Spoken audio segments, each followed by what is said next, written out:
Ladies and gentlemen, good day and welcome to the Spandana Sphoorthy Financial Limited Q3 FY2024 earnings conference call. This conference call may contain forward-looking statements about the company, which are based on the beliefs, opinions, and expectations of the company as on date of this call. These statements are not the guarantees of future performance and involve risks and uncertainties that are difficult to predict. As a reminder, all participant lines will be in the listen-only mode, and there will be an opportunity for you to ask questions after the presentation concludes. Should you need assistance during the conference call, please signal an operator by pressing star then 0 on a touch-tone phone. Please note that this conference is being recorded. I now hand the conference over to Mr. Shalabh Saxena, MD and CEO from Spandana Sphoorthy Financial Limited. Thank you, and over to you, sir. Thank you very much, Rico. Thank you all for joining the call and investing time in understanding the journey of Spandana Sphoorthy Financial Limited. As we present our result on a really auspicious day, our journey into the company now is 7 quarters. The new management, that is Spandana 2.0, has been steering the ship now for more than 7 quarters. The journey has been exciting with a lot of learnings. The entire management team is very excited about shaping the company to make it future ready. Let me take you through the updates for the quarter. Quarter 3 was a quarter where we crossed a major milestone by reaching a AUM of 10,404 crores. This is the first time as an enterprise we have crossed the 10,000 crore mark. Also, from a profitability point of view, our PAT for the 9 months period was or is 372 crores, which has surpassed the full year profits of Spandana Sphoorthy of the past many years. So the story from a AUM perspective, from a profitability perspective, seems to be on track. There are, however, learnings which I'll cover in the subsequent narrative. On 11th of December 2023, which is just the last year, or rather a few days prior to, the results that we are presenting, we held our first ever in-person analyst, investor, lender and stakeholders meet at Mumbai. Titled Spandana 2.0 Invested in Bharat, the entire senior management of the company presented their articulation of where and how they propose to steer their respective functions to the larger delivery of the organizational goals. The event was attended by more than 120 participants, and we thank all of them for coming over and spending their precious time with us. A first for Spandana, the event was watched live by our over 12,500 employees. With Vision 2025 halfway through, we presented the progress we have made against the benchmarks we had set for ourselves. In the meeting, we also articulated our Vision 28, and the theme was 28 by 28, that is a portfolio of 28,000 crores by FY 2028. Now let me go to the regular operational updates for the quarter. Let me start with the rating update. We have had a few rating changes over the past few weeks. ICRA rating for Spandana. So there has been a change in outlook from A stable to A positive. In CRISIL rating for Spandana, there's a change in outlook from A stable to A positive. So we've had a change in outlook in both ICRA and CRISIL. All of you are aware that we have a subsidiary called CRIS Financials. There we've had a rating upgrade from ICRA from the BBB plus stable to A minus positive. So overall the rating update and the progress we are making on ratings is very much on track, and we'll continue to do all the things that are required to ensure that we create a robust organization for the future. Now let me give an update on branch opening and business update. During the quarter, we opened 72 branches. We now have 1,574 branches, of which weekly branches are 375. This also includes 18 new branches opened during the year for loan against property and nano loans under our subsidiary Chris Financials. Over time, we have highlighted our faith in pursuing the weekly JLG model of microfinance.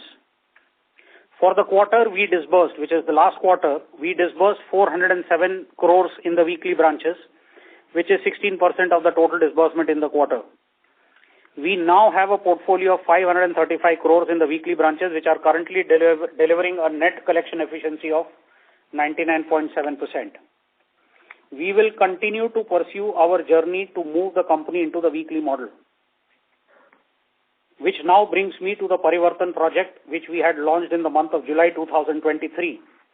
Let me just spend a few minutes here because it's very, very important that we are able to communicate the change that we are wanting to bring in the organization. We are wanting to communicate to you the challenges in that change, while the easier option for us as a team was to continue BAU. However, the model then, which we are now trying to change, was, we believe, there were challenges in scalability of the model, and most importantly, in our wisdom, what is right for the company.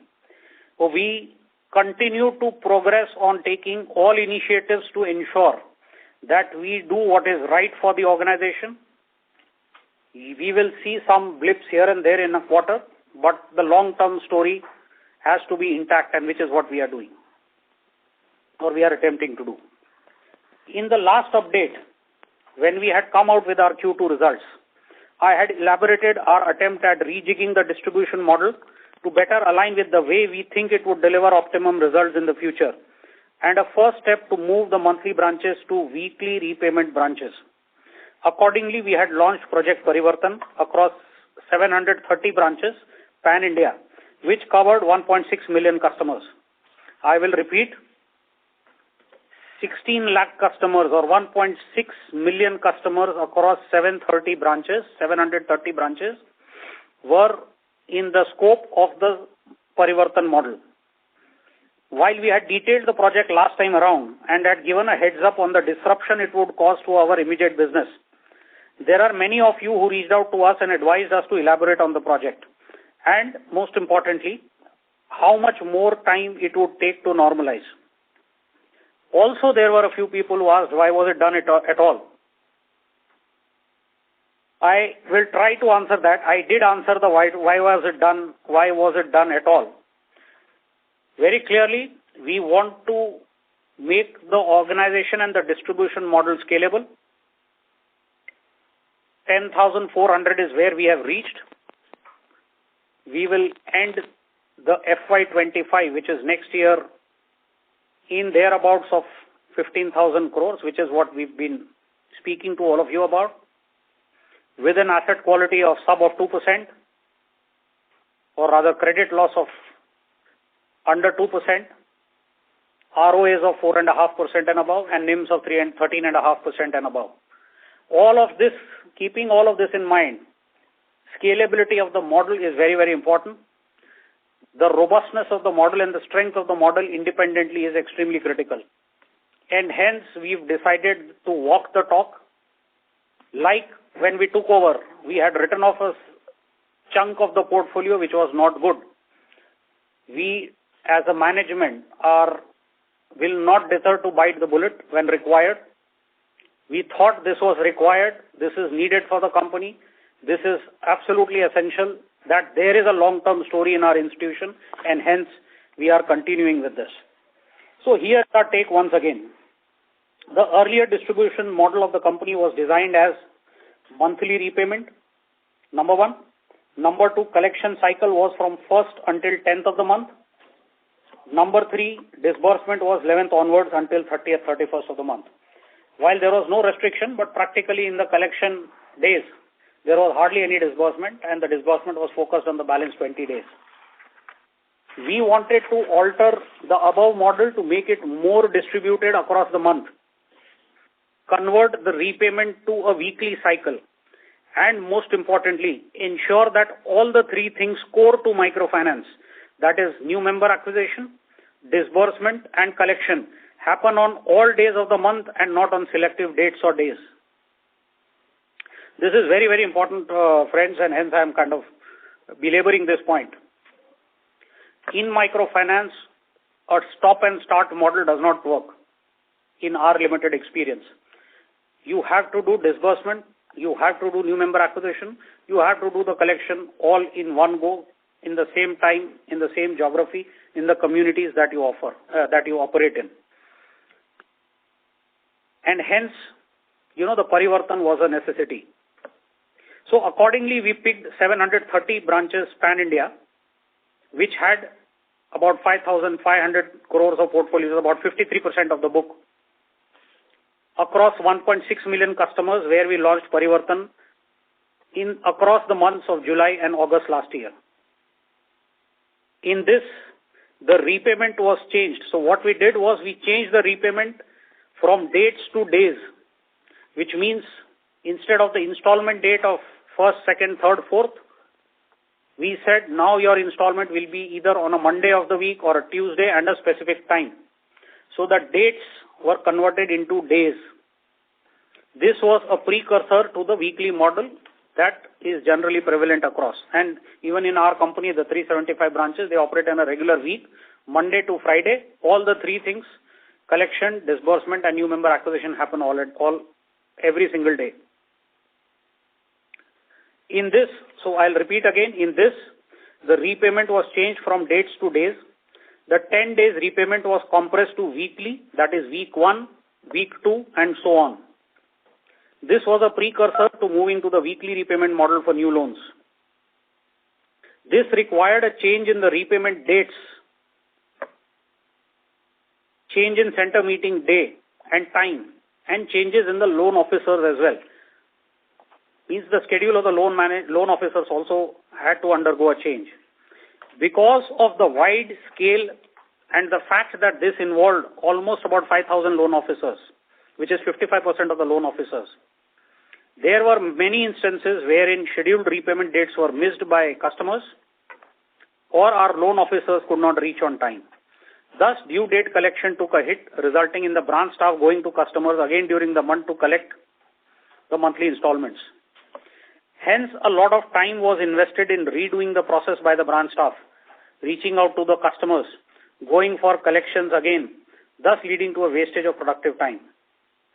In many branches post the transition, our staff were engaged in doing the rounds of the customers through the month, thus impacting our disbursement cadence, which, as you would have seen, in the month of October, our disbursement was probably about 450 crores short than what we would have wanted, which we kind of got back to normal in the month of November and December.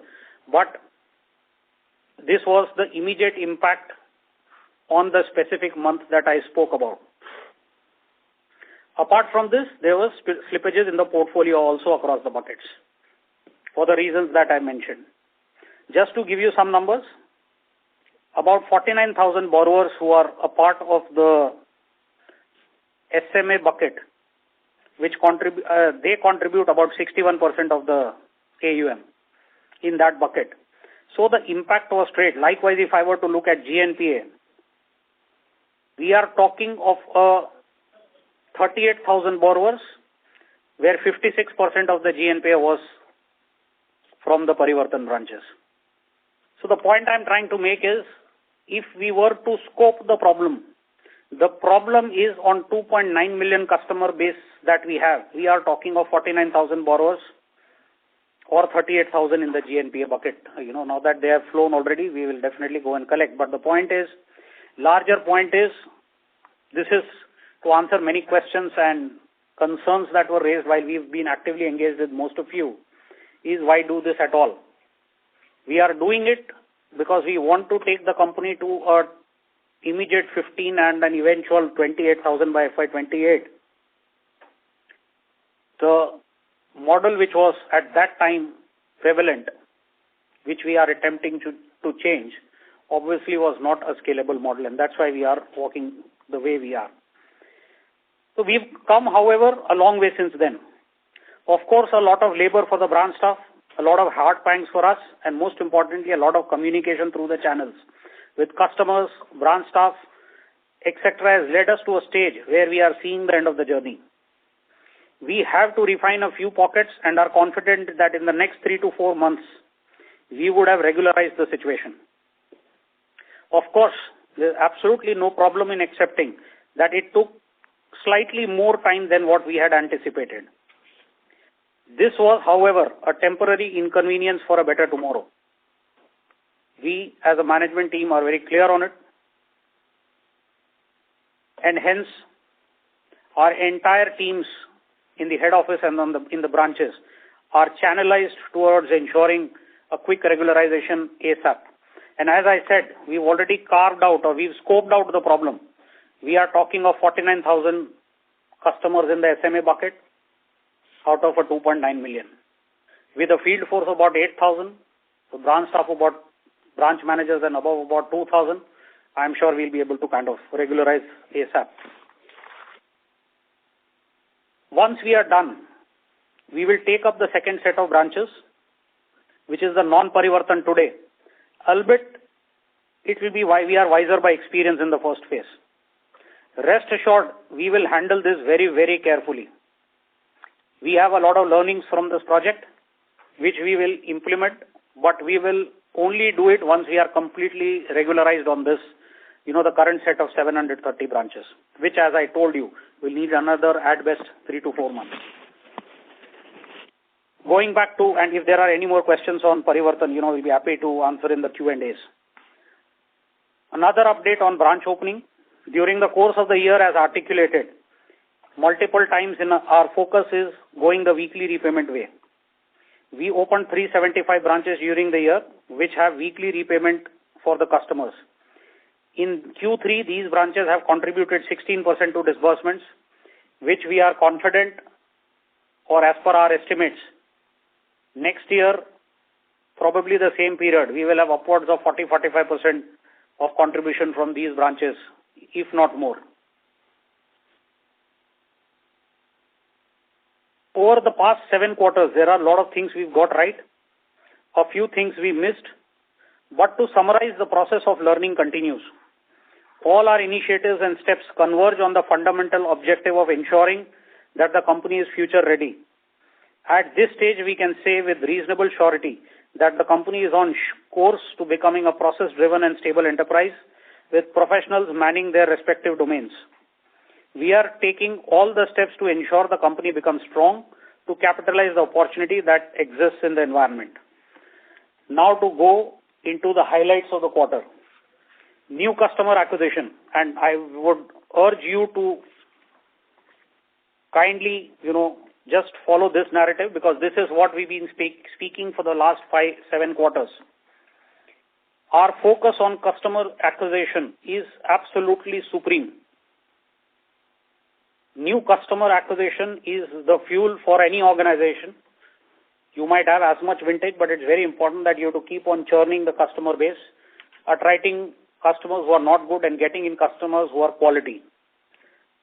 If you look at our new customer acquisition, our new customer addition during the year was 3.4 lakhs. YOY, a growth of 56%. Quarter, there was about 10,000 less than the previous quarter. We've acquired, friends, with these 9 months, we have acquired 9.5 lakh customers in the first 9 months of the year, which is very close to 1 million customers. While this is 112% growth over 9 months of the previous year, as a company, we are currently at 2.96 million customers, which is just a shade below 3 million, which is a growth in customer base of 32% YOY and a 10% growth over the previous quarter.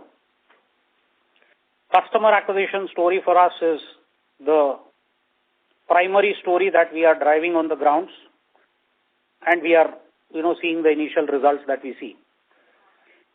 On the AUM front, at the end of the quarter, we were at 10,404 crores, which is a 52% growth YOY and 6% growth quarter on quarter. The geographical concentration risk, and I've been raising this point and I've been highlighting and touching upon this point over the last few calls. Geographical concentration risk in MFI is the biggest risk. Our top 3 states contribute 42% to our portfolio. The top 5 are 61%. Our aim, as elaborated in our Vision 28, the maximum contribution of any state should not be more than 11 to 13%. Currently, we have 2 states in that range. We are at the top 2 states, which is Madhya Pradesh and Odisha, are 14%. The 14% is down from 16.5% when we had taken over. So we will aim to get this in the range that I have just spoken, which will be a combination of the increase in the overall denomination or the denominator in the other states, plus selectively closing down a few pockets in these specific states which are not profitable for us. On the disbursement side, disbursement for the quarter was 2,543 crores. The YOY growth of 8% and a quarter-on growth of 1%. I have given you the reasons. We were very well on course to deliver a 2,800 to 3,000 crores of disbursement. However, the October month, when we were kind of just trying to manage the parivartan in terms of putting the building blocks in place to ensure that there is relatively lesser disruption. So that took a hit. So that 1 month kind of led to where we are. But then we, once again, we are not, this quarter we are back. In fact, November itself, we got back November, December, and then January onwards we'll see the traction coming up. The disbursement was short by around 450 crores that I have already said. On the asset quality front, again, going back to the presentation, if you look at our GNPAs, the GNPAs have increased from 1.4% of last quarter to a 1.61% in this quarter. While this is still below 2% of our guided number, however, we are fully cognizant of the fact that for us to kind of progress, we will have to ensure that we keep the credit quality well under check. As I had said the last time around, about 61% is contributed by the Parivartan branches. We'll probably see a pain in 1 more quarter, if at all there is, while we'll try to manage, but if at all we have to, we will kind of take that on our chin and move on. But the overall story, which is the regularization story on the field, the customer acclimatization to the new environment, and most importantly, our employees kind of adopting this model for the obvious gains, has kind of gone up tremendously, and hence our confidence that, this will be managed. Just a question of 3 or 4 months. On the financial side, once again, the net NPA was 0.48%, an increase of 6 bps over the previous quarter. The gross slippages during the 9 months of current financial year has been 113 crores, which is 1.1% of AUM. Gross slippage, I'll repeat again, gross slippage during the 9 months of current financial year was 113 crores, which is 1.1% of the AUM. The provisioning coverage ratio continues to be 70.45%, so there is no change in that position. CRAR continues to be a healthy 35%, indicating that the balance sheet is pretty healthy. On the collection efficiency side, the net collection efficiency was 97.2%. The gross collection efficiency was almost 100%. Coming back to the liability side, we mobilized 2,279 crores in quarter 3, which is a growth of 8% YOY. All of you are aware about the new guidelines on the qualifying asset and how the cash is a part of the denominator which is used to calculate the total assets. So outside of the mobilization, we had 900 plus crores of sanctions in hand, which we did not draw for the reasons that I just mentioned. Currently, our weighted average cost of borrowings is 12.3%. We are working towards reducing it to sub 12. Because of our introduction into weekly models and the fact that we've introduced shorter tenure loans, 12 and 18 months, we have seen the average maturity of assets, the period for average maturity of assets going slightly down. So we have a positive ALM mismatch. The average maturity of liabilities is 9.6 months and average maturity of assets is 12.1 months.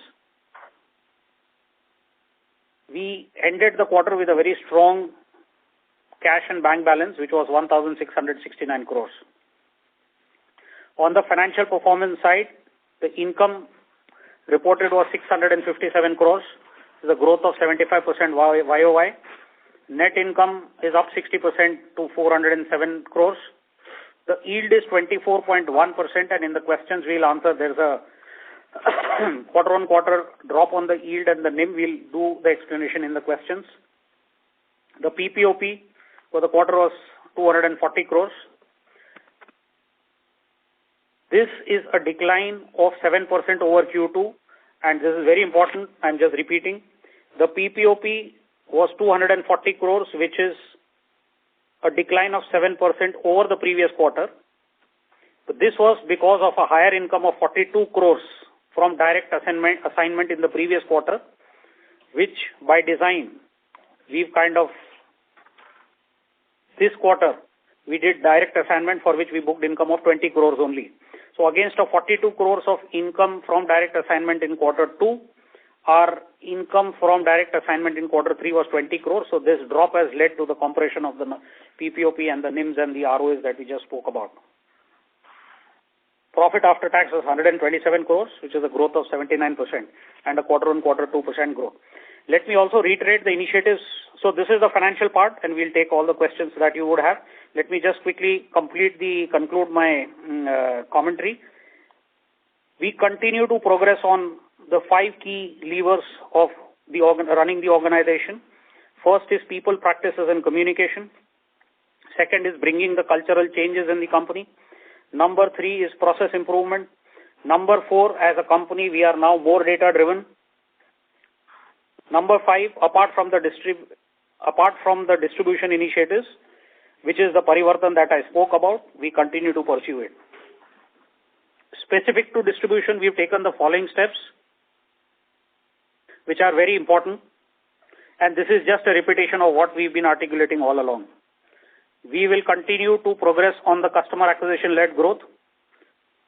Moving to a weekly repayment from the current monthly is the end game for all of whatever we are doing. Number 3, the geographical concentration mitigation approach is what we are pursuing. I've got into the details in the earlier part of my commentary. Given the relative growth opportunity that other states offer, if you remember, we had come out with when we came out with the Vision 25, we had identified 7 focus states. Currently, we are putting on the back burner, or we are dropping Haryana from the list, as we'll continue to focus on the other 6 states, which are namely Bihar, Rajasthan, Uttar Pradesh, West Bengal, Tamil Nadu, and Gujarat. Haryana was in the list of top 7, so we are just dropping Haryana. We have a very small book of about 40 crores there. So we will kind of just go slow on Haryana, and we will focus on the other 6 states for various reasons. Our core belief and philosophy remains: acquire more customers, lend shorter tenures, muted ticket sizes, and monitoring indebtedness at customer level, and weekly repayments, which we've already highlighted. I thank all the stakeholders of Spandana, the board, our lenders, and our colleagues in Spandana who pooled in their energies during the year. A special note of thanks to all the branch staff, our loan officers, branch managers, and the entire field staff who are slogging hard to deliver the results. thank you very much to all of you on the call. You've been a constant source of encouragement by giving us positive advice, feedback, and of course support during the year. We look forward to receiving similar encouragement in the future.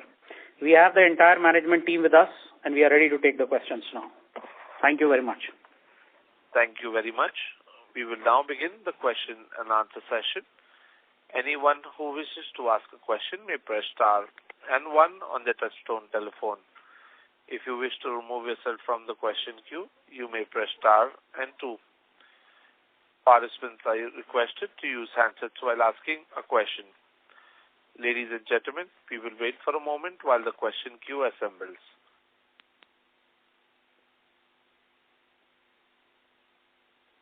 Yeah, Zico, you can start the questions. People can keep joining. There are already some 4 or 5. Yes, sir. Our first question is from the line of Abhijit Tibrewal from Motilal Oswal. Please go ahead, sir. Yeah, good evening, everyone. And sir, thank you so much for such an elaborate... May I request you to use your handset, please? Yeah, is it better now? Yes, sir. Please go ahead. Yeah. So what I was saying is, Shalabh sir, thank you so much for an elaborate opening remarks. Just 2 questions that I had. I mean, during your opening remarks, you did touch upon the fact that yields have declined QOQ. So if you can just explain that, like some of your peers, have you also cut lending rates during the quarter, which has led to this declining yields? Hi Abhijit, this is Ashish. No, we have not done any changes to our interest rate, so we continue to operate at 25% plus 1% the processing fee. The decline primarily was led by the continuing leverage improvement over the last 1 year. Plus, there have been some flows that Shalabh talked about, which kind of contributed to the reversal of income on the GNPA side.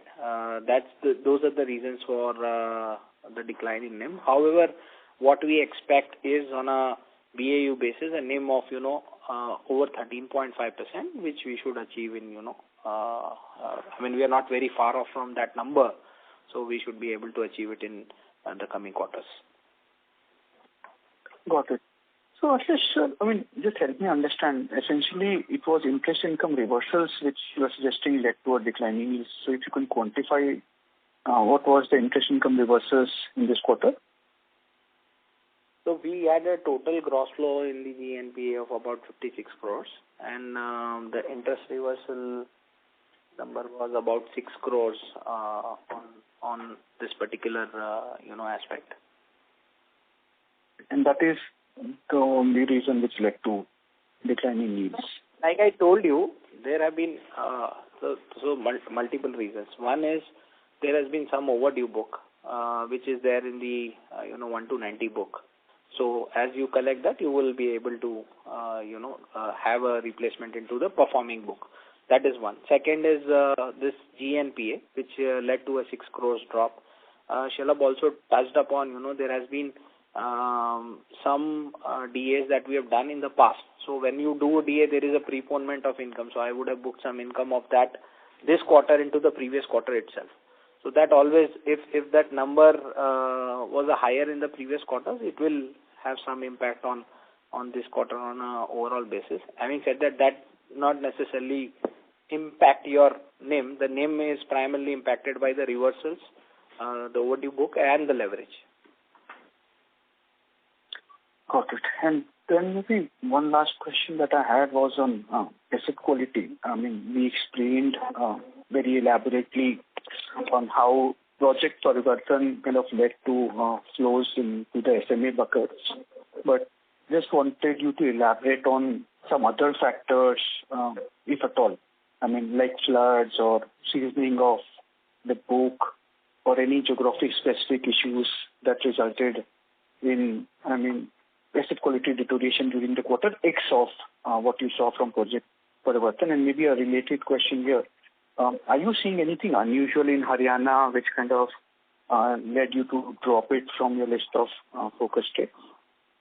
Yeah, so Abhijit, I'll take that one. The answer to your first question is that Parivartan project has led to the disruption that we are speaking about on the vectors of be it a yield or be it a NIM or be it a the ROAs. And which is why I kind of took that extra 10 minutes to explain into the details, and happy to connect separately also. The point is that there are 2-3 combinations. One is 2-3 reasons. One is the interest, which is there are certain provisionings you have to do within the 1 to 90, elevated provisioning because of the SMA flows, because of the installments that were missed for the reasons that I have already clarified. Apart from that, the 56 crores that Ashish spoke about, which went into the GNPA. These are the 2 reasons. Apart from that, there isn't a specific reason which could have led to a bump up, and hence our confidence that we'll kind of regularize this in the next 3 to 4 months. On the Haryana answer, right now their state itself there's a bit of a disruption there. We are in a position where we can stop it. Our book is only 40 or 41 crores. Punjab we have, so there are 2 places where there is some bit of this is what all of us have read in the newspapers. There's some bit of a disruption, in the environment. Punjab we do not have any book. Our book is 0 there. So so it is time. There is enough opportunity available in the 6 states. So hence we've temporarily paused it. We will take a look at it maybe 3-4 quarters down the line. Got it. This is very useful, Mom. Thank you so much. I'll come back into question. Thank you. Thank you. Our next question is from the line of Rajiv Mehta from Yes Securities. Please go ahead. Hi, congratulations on good numbers, and thank you for giving me the opportunity. So I think for clarification, can you separately give PAR and NPL for Parivartan and non-Parivartan portfolios? And then can you also comment on the non-Parivartan portfolio asset quality trends? Is it stable? Yeah, sure. So there is no difference in terms of, asset quality on the SMA bucket. Obviously, Parivartan is a bigger contributor, and most of the flows, if you see, 48% of the flows are still sitting in 1 to 30 bucket in the SMA bucket. So we're very confident that, this should regularize. In terms of numbers, Parivartan portfolio in SMA bucket is about 87 crores out of the total, GNPA bucket it is 87 crores out of total 155.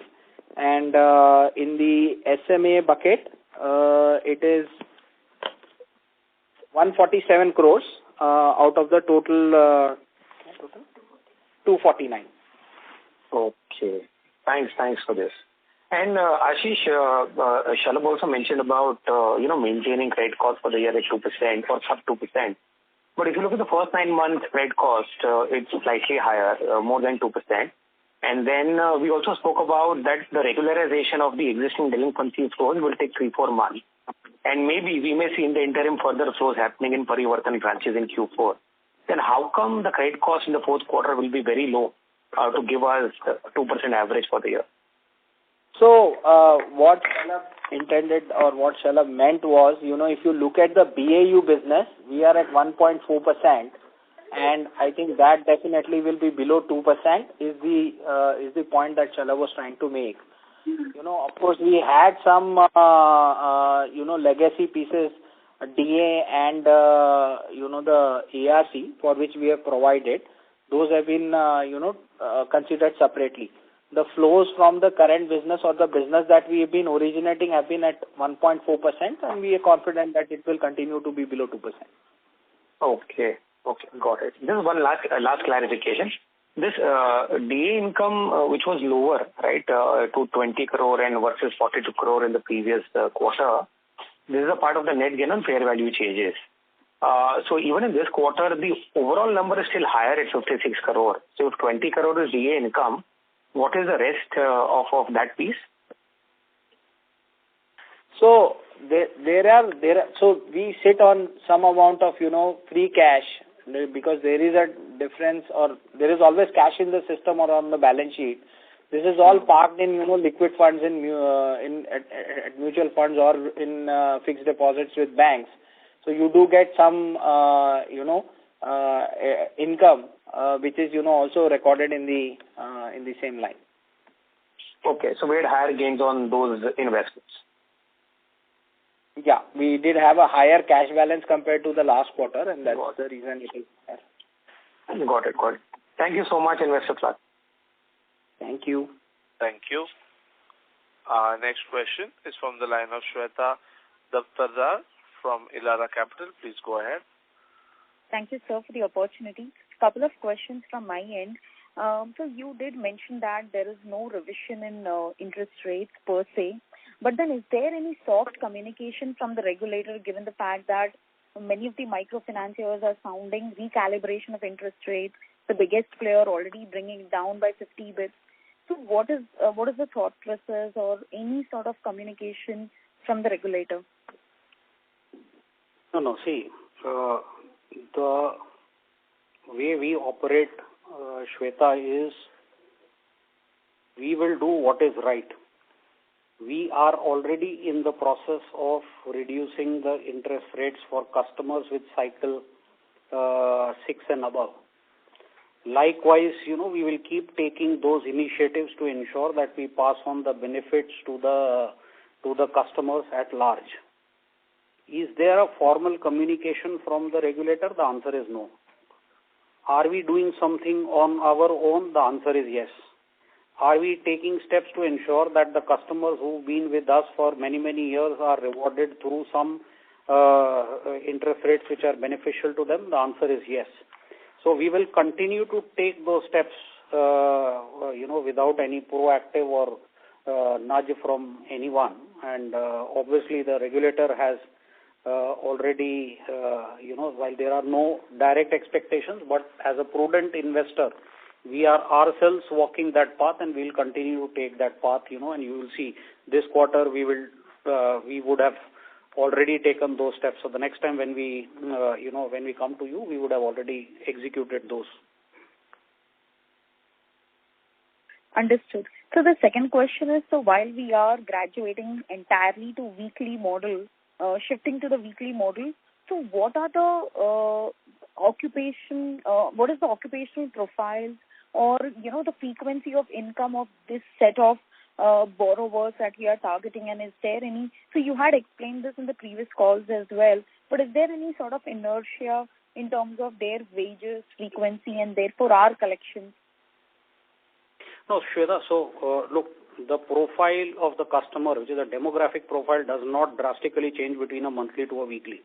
Monthly to a weekly is more a cash flow adjustment and calibration issue, so that it becomes slightly easy for the customer to pay off every week rather than wait for a month, accumulate her so-called savings from her earnings, and then come and give us that amount. So it is more inherent character of the distribution model that you run, less to do with the alteration in the customer profile. Our customer profile, irrespective of the repayment cycle, is the customer with typically a daily wage earner with a small grocery shop or a tailoring shop or a garage or cattle farming or, milk business and so on and so forth. It is their convenience and our belief in the model which is leading us to get into the weekly model. A weekly liability of a 30,000 loan is anywhere about 600 to 650 rupees, which goes up to 2,400 to 2,500 in a monthly. Now, technically, there's nothing wrong in good times, Shweta. Good times monthly will behave the same as a weekly and vice versa. It is your conviction in the model which will drive your choice of the model, be it a weekly or a monthly, and which is what we are walking to. Our belief in the model, also what happens, and that is what is our belief, the joint liability group works better in a weekly model because of the inherent size of the liability, which is 1/4 of the monthly. So, so if you have belief in the model, if you believe that this is a model to be pursued, then in our wisdom, and there are no right answers or there are no wrong answers, in our wisdom, weekly is what we chose, and this is where we will work. No major change in either the profile of the customer or whatever.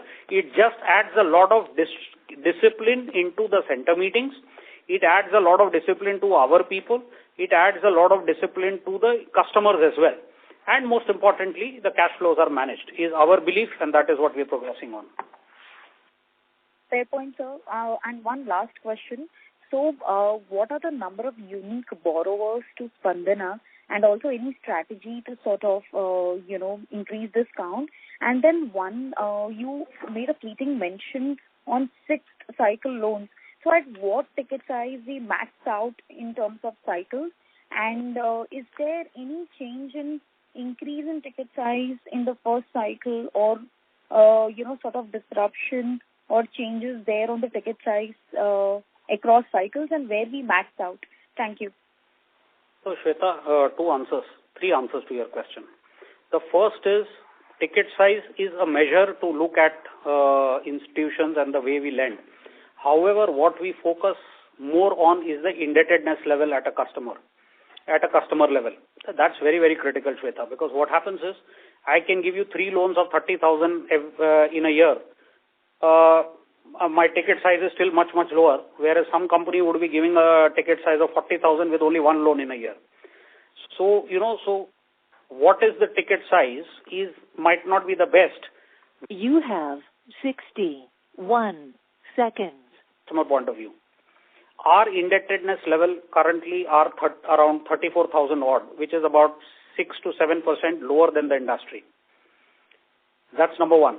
Number two, if you see the way we've been progressing on the ticket size, to your specific question, our maximum cycle loan is 80,000 rupees, which by any stretch of imagination, if you go around. You have 31 seconds. Hello, can you hear me?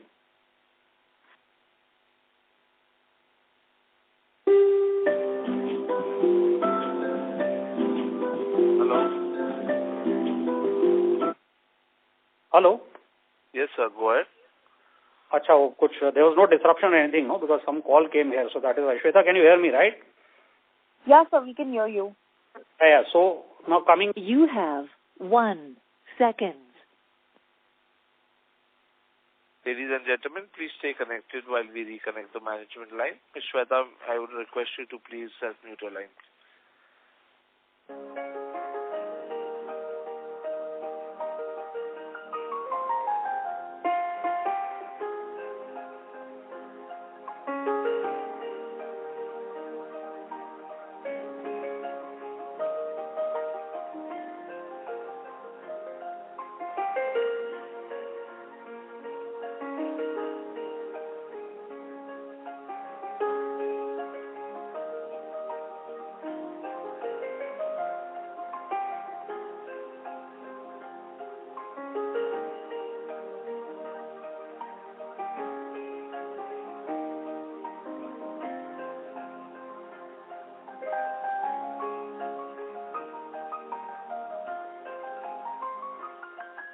Ladies and gentlemen, we have the management line reconnected. You can go ahead, sir.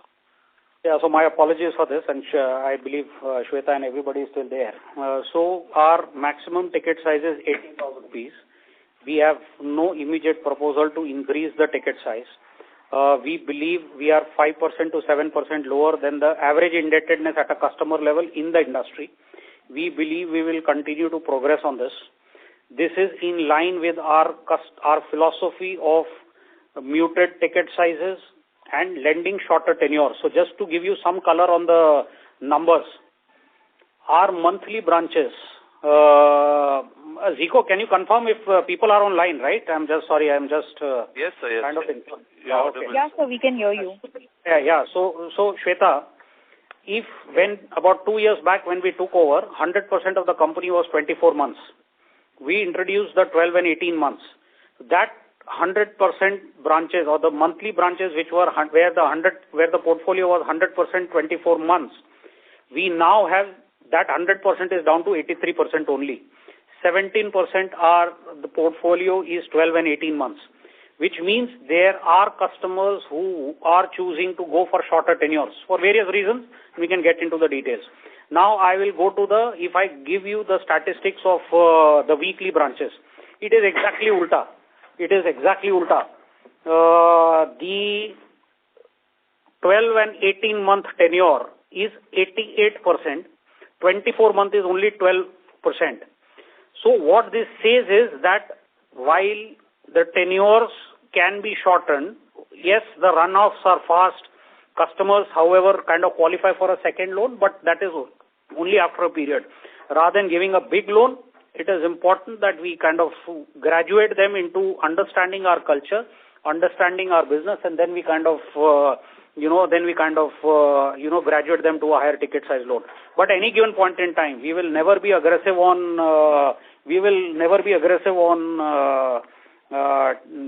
the size of loans that we will give. We will incrementally keep on giving them many loans, but definitely not, 120 and a 150 and that kind of a number which is there. So very, happy with the way we are progressing. To your question on what is the, portfolio cut on how many customers have a relationship only with us. So the numbers, I will reel out the statistics which will probably answer your question.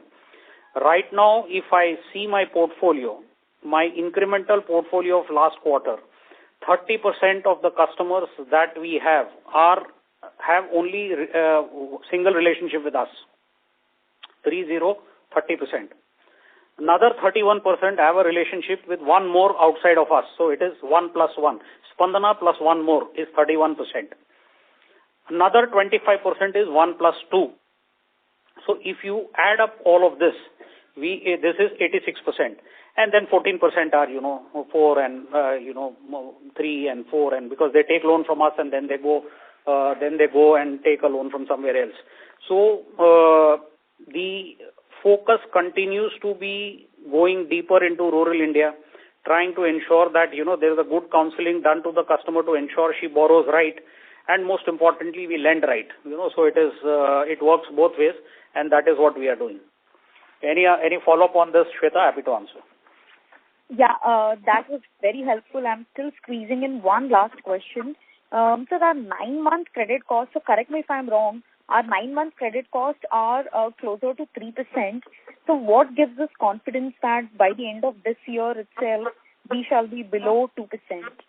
Thank you, and that's my last question. Yeah, sure. So, Shweta, I think this Ashish elaborated the answer, but I'll repeat.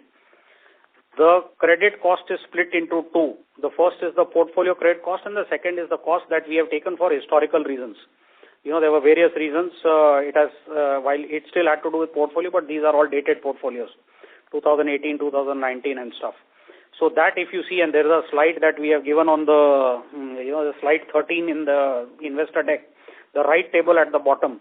If you see the split is 1.4% is the portfolio quality, loss rate, and 1.5% is the other cost that I said.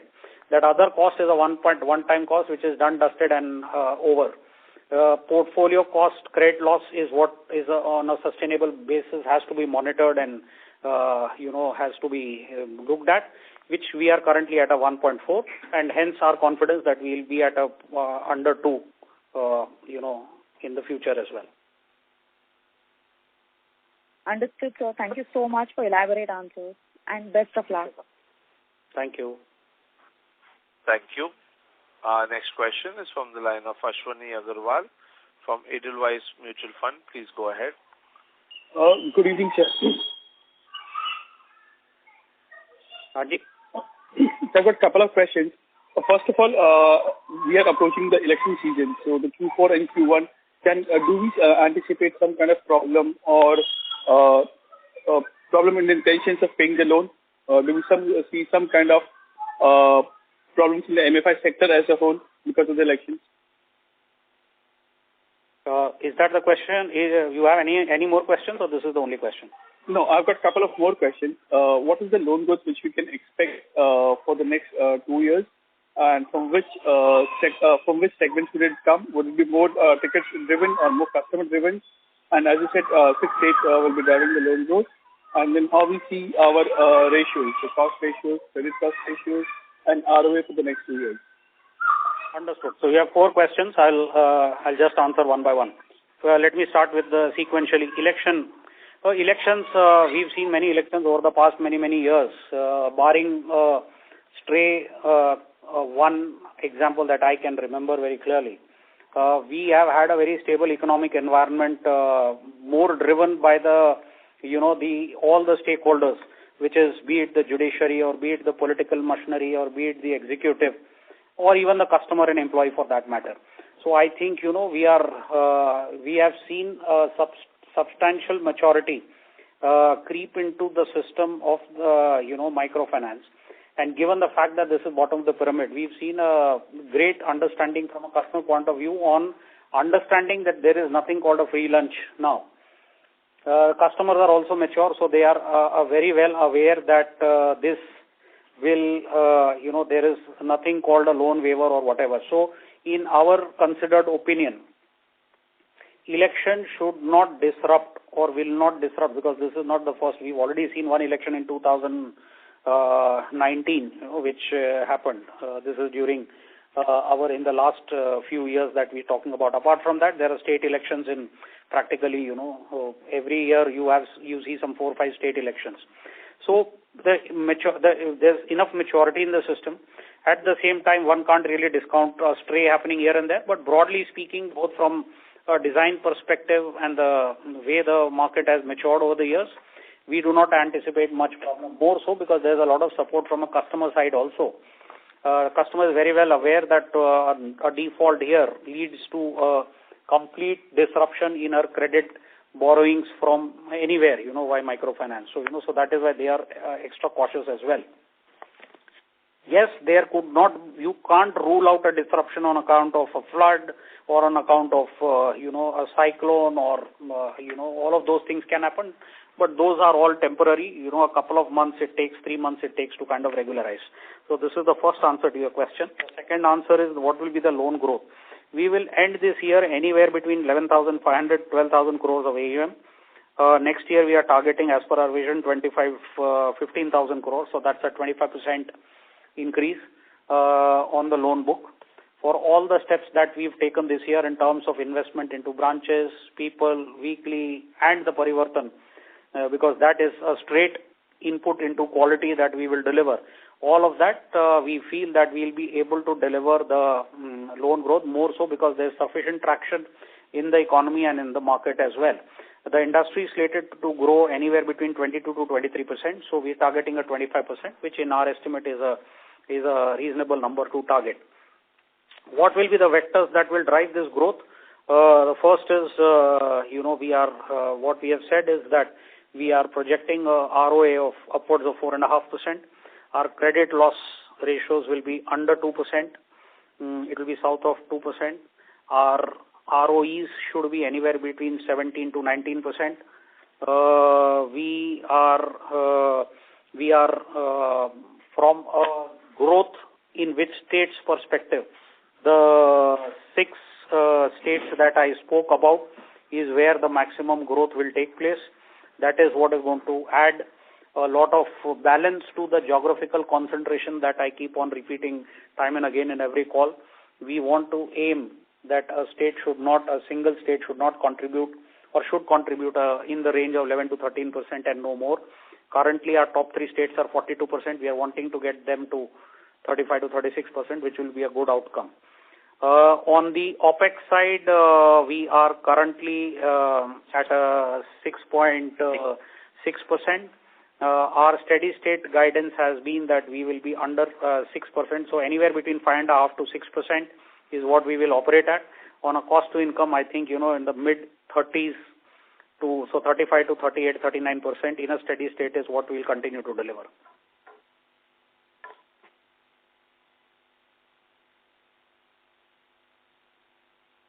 Ashwini, you are there? Yes, sir, I'm there. Hello. Yeah. So when we are moving from monthly to weekly collection models, don't we expect our cost to income to increase? Yeah, so look, this concern of cost going up comes predominantly from the fact or from the assumption that the customer in a monthly goes only once and in a weekly has to go 4 times, which might be a misnomer because that is not how it exactly translates. When you have to acquire a new customer, you have to go into the same village, you have to go into the same community to acquire a new customer. When we go to collect that missed installment, you again land up in the same hamlet or in the same pocket. So any saving on conveyance is largely the issue, might not be the best way to look at it. Our personal experience, past organization, we ran a 30,000 crore book, which was a weekly. In fact, there are many examples of companies which are run in the weekly model at a AUM delivering cost to AUM of about 5.5%. So there is, from a cost point of view, there isn't sufficient ground for anyone to corroborate, or there is not enough data to even answer the concern that a monthly is less expensive and weekly is more expensive. If you look at the balance sheets, the data doesn't say so.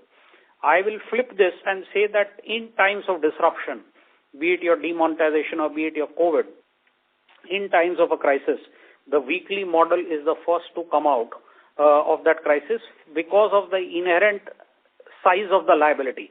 I pay $600 and I square off, or rather I clear off my one installment, which is 2,000, which is 4x in a monthly. So, so that is why the weekly installments kind of are a slightly better model to follow when there is a disruption or when there is a natural calamity. So, to summarize, no data to support that monthly is less expensive than weekly.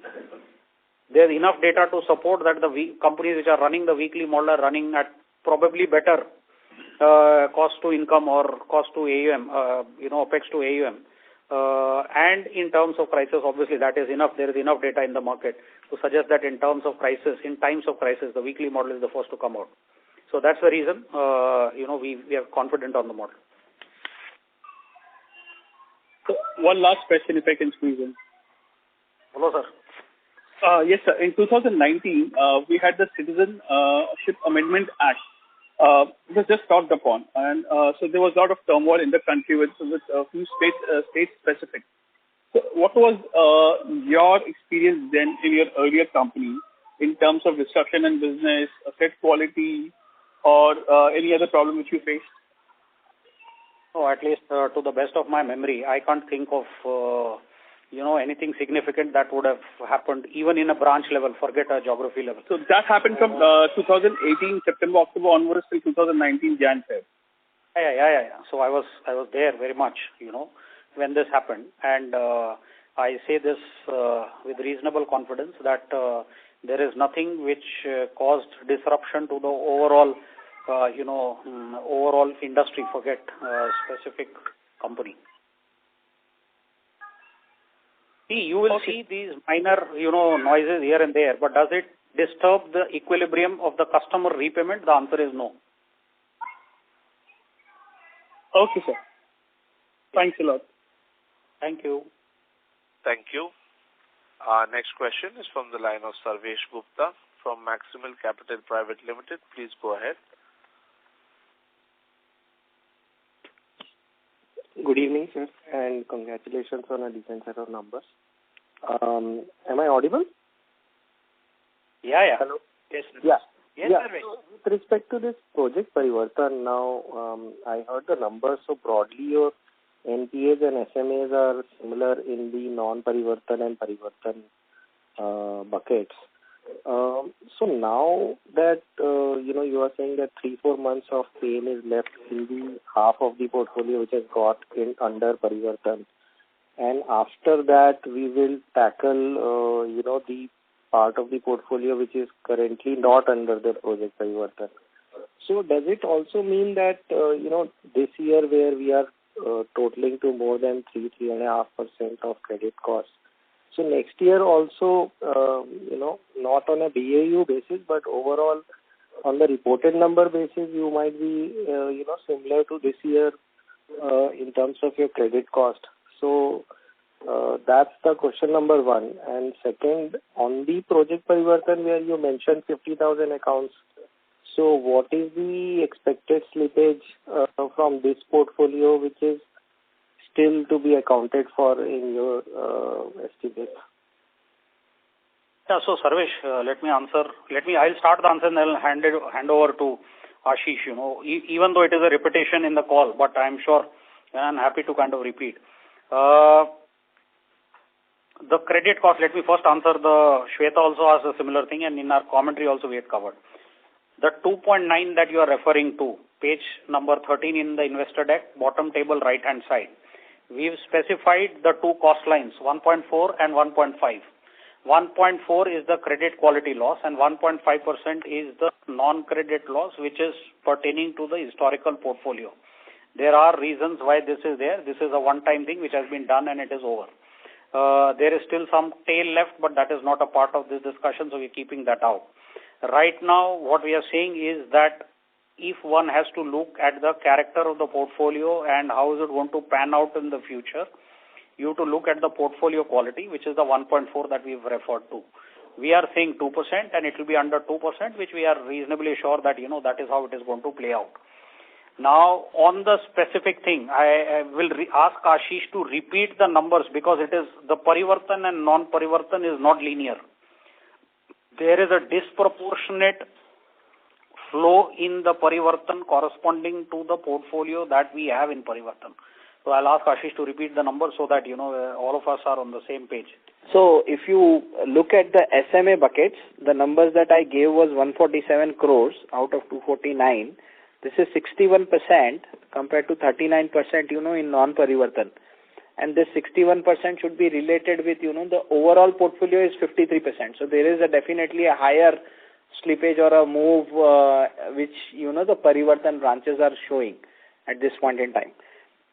Similarly, in GNPA, the contribution from the parivartan branches is, 56% compared to 44, which is in non-parivartan. So overall, what we are trying to explain is the parivartan branches are posing a larger challenge when compared to the rest of the book. If you have to look at it as a BAU, it is still at 1.4%, but within the 1.4%, the larger challenge is coming from the the parivartan branches, which should normalize, is our point. Just to complete this, and this was your question, what happens next year and what happens to the unresolved piece on which is the non-parivartan branches. I said it in my commentary. We are wiser by experience, and obviously we will ensure that we don't do a repeat. Otherwise, we do not. We understand very well now how the customer behaves, how our employee behaves, and hence it will be absolutely calibrated. And we will not start it unless we are fully satisfied with the parivartan one. That goes without saying, Sarvesh. So that we are very, very clear. Number one. Number two. Next year, what happens to the loss rates, on account of this? As I told you, it is more to do with the timely, the time when our loan officer reaches the customer, or inability to reach on the same time as decided by the customer, and vice versa, which has led to the slippage. Will it continue forever? Obviously not.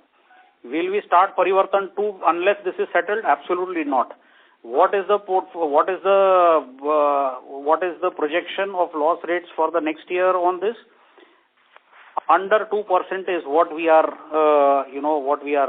saying, and I think we are even the numbers that trend now. If we look at it, I think we are fairly confident that will happen.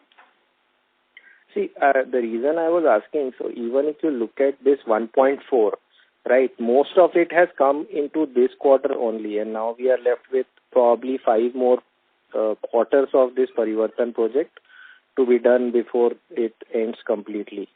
And most of this has flown into quarter 3 only. So if you actually analyze for this quarter's credit cost, it comes to be much higher than 2%. So that is why there is a concern, for just this 1.4% itself, because now only we have started to see the flows into this NPA bucket. And secondly, on the 1.5% also, if you can give some guidance as to what else is remaining now, or are we mostly done, or do we have something more which will come out from the historical book? Yeah, so on the first part, see, the parivartan branches are likely to settle not in 4 quarters. We've said 4 to 5 months. So at best, 1 or 2 quarters, we should see this, kind of settling down. It should not extend beyond that. The second part of the question in terms of, the other piece, this was asked in the last Concall as well. We do have about 60 crores more that will come in this other part. Of course, it will come over a period of next, 1 to 2 or 3 quarters maybe. Understood. Okay, thank you. All the best. Thank you.